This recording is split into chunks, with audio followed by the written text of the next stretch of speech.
This is something I've been wondering on. Do feminists accept trans women? Guys. Yeah, this game is pretty cool. Iron Lung came out a little over 2 months ago now, and goddamn, I totally slept on this one. I personally thought it was an overrated game when I first saw the big YouTubers covering it, but recently I actually gave it a go, and holy shit, it was terrifying. Now, if you couldn't tell, this game is very minimalistic. I mean, the gameplay basically just boils down to you having to press 4 buttons so you can get to a certain coordinate. And hell, you can't even see where you're going in real time. You have to use a camera to take stills of what's directly in front of you. Now, obviously by my description, you must be assuming this game is boring, and must be a chore to play. And I mean, yeah, you'd be right. The idea seems kinda tedious. But it's the game's use of these mechanics that allows it to surpass that.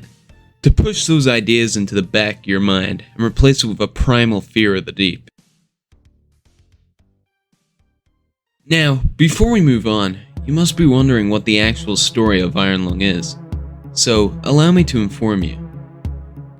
Iron Lung takes place in the very far-off future, where humanity has colonized the stars. At some stage, all of the planets disappeared, leaving what remained of humanity on a few starships floating through space.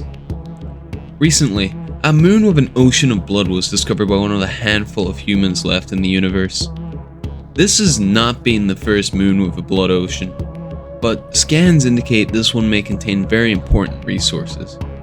And so you, a criminal seeking freedom, are forced to use a rusty submarine to investigate this ocean, with the promise of being allowed freedom as your reward. Obviously, however, you are not meant to succeed in your mission. Now, remember how I mentioned you can't see anything? Well, of course, this is an integral piece to the pie that is Iron Lung. As I said, you need to use a camera to see a still of what's in front of you. This mechanic is used amazingly, with creatures appearing and disappearing between photos. Another key mechanic used to create tension is the radar. The radar is usually used to indicate to the player how close they are to an object or wall, with the beeping growing faster and louder the closer you are to an object.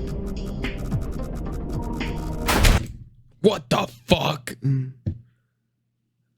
I crashed and I fucking jumped. Oh my god.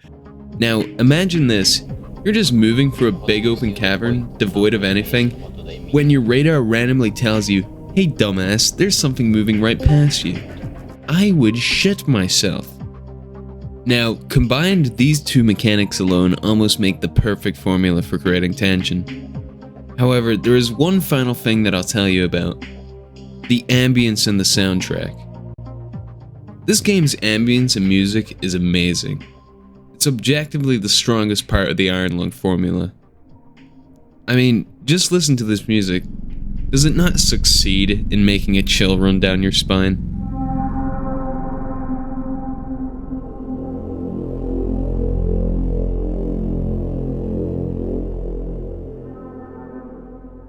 Now, for what the game is, I think Iron Lung is an incredible experience, full of dread, and one that is a masterclass in creating tension.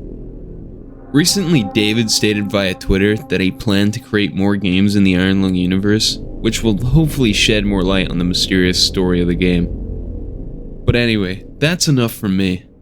I hope you enjoyed this video, and if you did, feel free to drop a like and subscribe, and I'll see you in the next one.